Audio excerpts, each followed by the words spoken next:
remarks, and we're not going to go back over everything again. So the members of the cabinet you see here, I've asked them to be very brief and not repeat things that we said at 1 o'clock and earlier this morning as well. Then I'll come back and answer questions.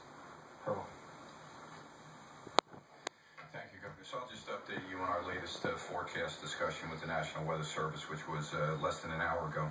There is a slight southward track to the storm, but the whole state remains in the cone of involvement and high risk here. It looks like Atlantic County, and perhaps this prediction has been drifting back and forth between Monmouth and Atlantic County. So the range in between there is where landfall is going to occur. By 2 a.m. Tuesday, and that's going to be a little bit past the landfall, which is really going to be overnight tomorrow night. It's going to be just west of Atlantic City and moving west-northwest on its present track. The beaches are going to be very bad with 8 to 12 feet waves Monday to Monday night. And I would have to say that all through Monday, we're dealing with three cycles of astronomical tides. That's a full moon. So there's one tonight, there's one tomorrow morning, and there's one tomorrow evening. And I can tell you that each one of these consecutively will be worse than the previous one. The worst of the coastal flooding will be north of the landfall, so that would encompass the counties, as I pointed out, of Ocean, Monmouth, Middlesex, all the way up to New York Bay and the harbor area. 4 to 8 feet above high tides. Record flooding is expected at Sandy Hook.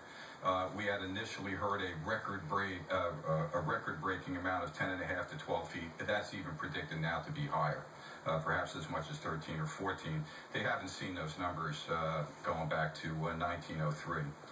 And that would again be occurring in the third high tide cycle on Monday evening.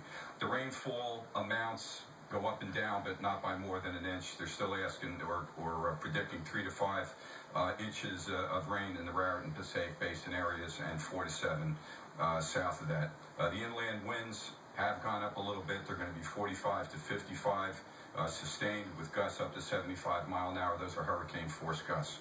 The sustained coastal winds are going to be about 60 miles an hour and gusts to 80 miles an hour, which is clearly into Cat 1, the 80.